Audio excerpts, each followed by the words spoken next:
because I mean, when your old dad was here, you know, we spoke about, you know, at one point, the counterculture being attractive, and you know, he mentioned the gang situation. You know what I'm saying? Now, how was that, you know, like how did that get to you? How did that influence you or leave an impression on you? And why did that leave an impression on you for that short period of time?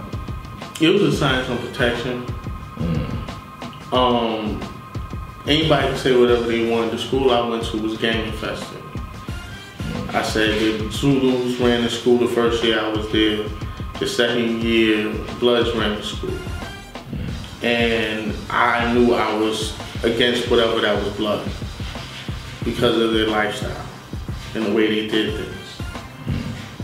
And these cats would do certain things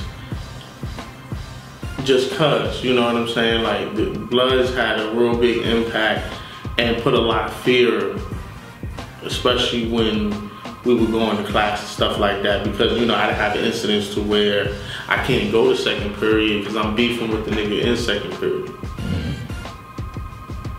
So, you know, we can be suspended, thrown out of school, all that other extra shit because we beefing, and I gotta get to school with him in class. And these niggas was that savage. You know what I'm saying? These niggas I went to school with was that savage. These niggas just coming home from fucking Rikers Island bids, you know, being locked up in juvenile detention on the island, nigga. Like, these niggas were savage. Certain ones was peace with me because I was 5%. But then, you know, what ended up happening is when I started building that you niggas is not like then that's when I got into a problem. Oh, you not God body? You don't throw up 7? You don't, that's not my culture, nigga. What the fuck you talking about?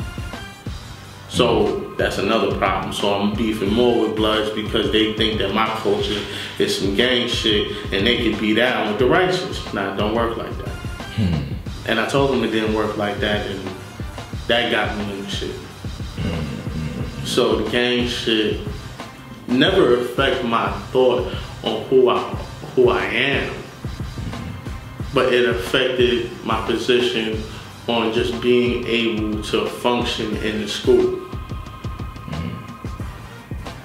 In the school, I was able to move around the Bloods. I never, you know, I got into fist fights with them. You know, almost got expelled for throwing one of them down the stairs. Because of the bullshit they was on. You thought you was gonna do something. Hey, I think I was with my girl or something like that. He got thrown down the stairs because of that shit.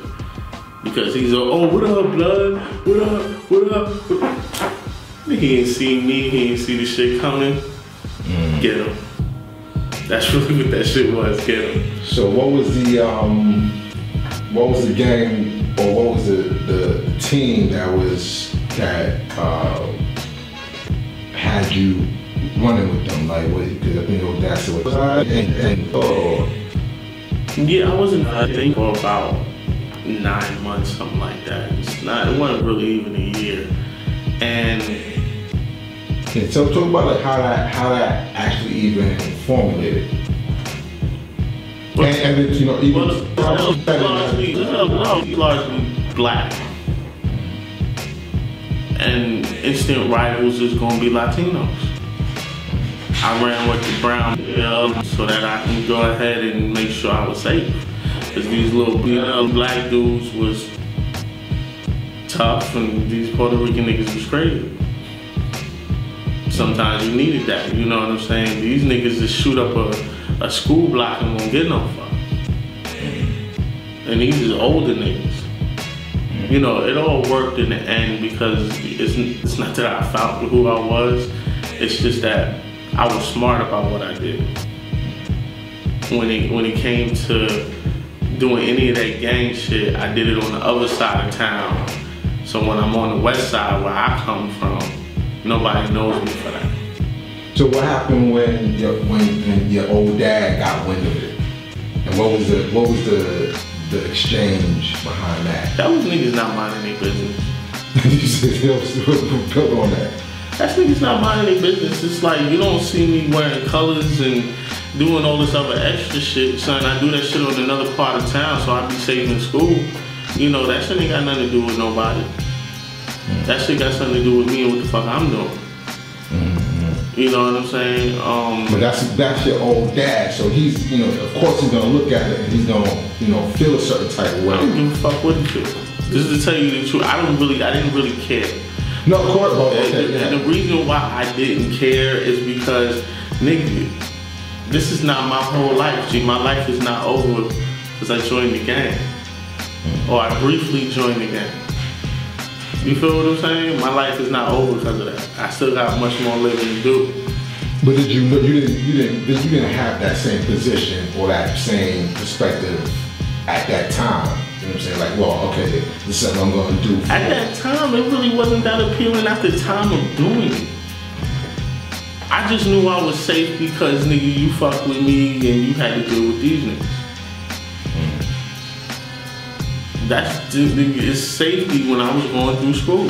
I asked to be transferred out to school and his response was, well, if you ain't doing good here, what makes you gonna think you're gonna do good somewhere else?